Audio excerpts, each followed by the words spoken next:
According to the Haida First Nations people of northern British Columbia, the origins of humanity began on a beach. Raven found a large clamshell and noticed some creatures protruding from it and squirming inside. He coaxed the reluctant creatures to come out and join the rest of the world. They were the first men. It seems apt that a clamshell would be part of an origin story in the coastal Pacific Northwest. Thousands of years of shell middens, old refuse deposits, are testament to the role of shellfish in sustaining people here. The variety and abundance of clamshells show they were a crucial source of food, proof of the old adage, when the tide is out, the table is set. Let's hear it for the quiet, unsung, well, barely sung bivalve, the clam.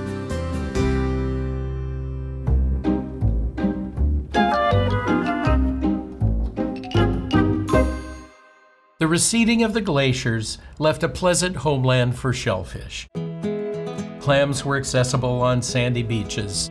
On Haida Gwaii, the Haida's island homeland, people were living sustainably on game and shellfish as early as nearly 11,000 years ago, not long after the ice retreated and Raven coaxed humanity into the daylight. Indigenous people throughout the northwest coast dug for clams, carrying special clam baskets and using digger sticks to chase them down. Many middens were the result of processing large numbers of clams, which were often smoked and dried for later consumption or trade. Dried and smoked clams made their way over the mountains. People far from the sea could still enjoy some briny goodness. The cultivation of clam beds by indigenous people is one phenomenon that is being revived. Many native peoples made clam gardens. Some argue the term is a misnomer because the gardens involved a variety of techniques and serious heavy lifting. Shorelines were re-engineered to expand sandy beaches, rocks were removed to increase clam habitat, walls and revetments were erected to improve cultivation. Aquaculture here is thousands of years old. There's another more local kind of origin story involving clams that relates to the beginnings of modern Seattle. The Denny Party, Euro-American settlers credited with starting the city of Seattle, landed at Alki Point on a chilly, wet November day in 1851. They marked a new wave of settlers on Puget Sound. Among the party was a new baby, Roland Denny, just 2 months old. His mother, Marianne, was sick and couldn't produce milk, and so Duwamish women taught her to nurture tiny Roland on clam broth until she could. It worked. He lived to be a ripe 87 years old, the last survivor of the original Denny Party.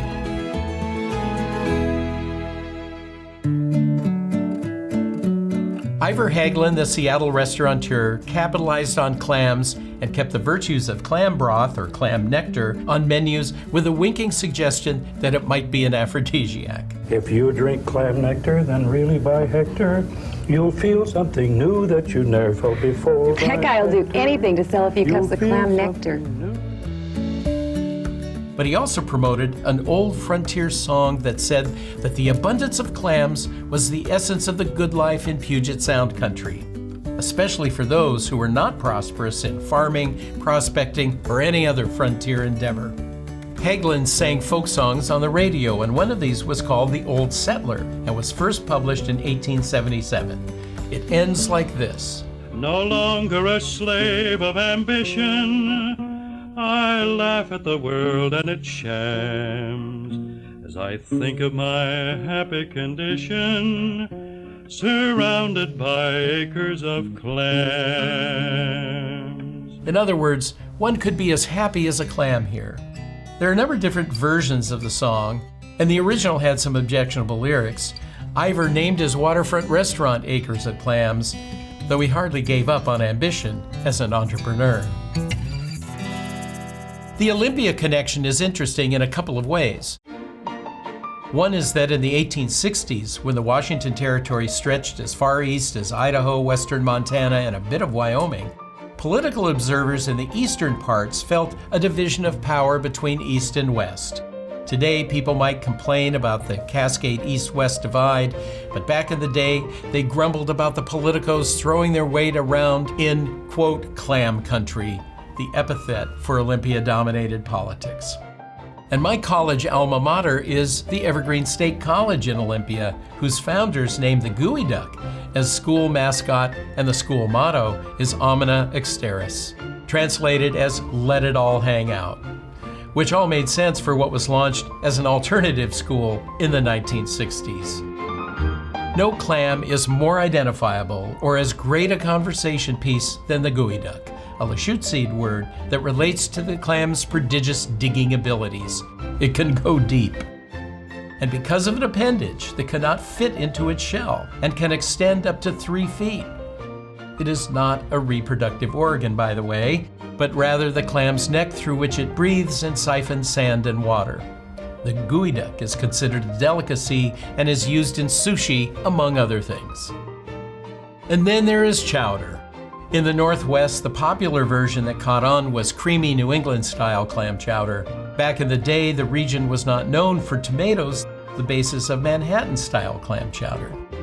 Food historian Jacqueline Williams says that by the 1880s, New England-style chowder recipes began appearing in the first local cookbooks. Territorial cooks could reliably come by more ingredients like flour thanks to shipments from back east. And it's a damp weather, gut-warming tonic.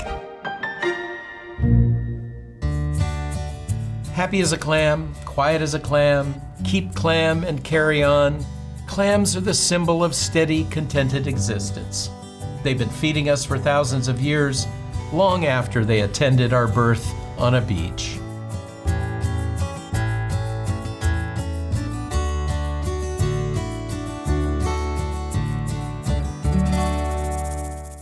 For more on this episode, listen to the Mossback podcast. Just search for Mossback wherever you listen.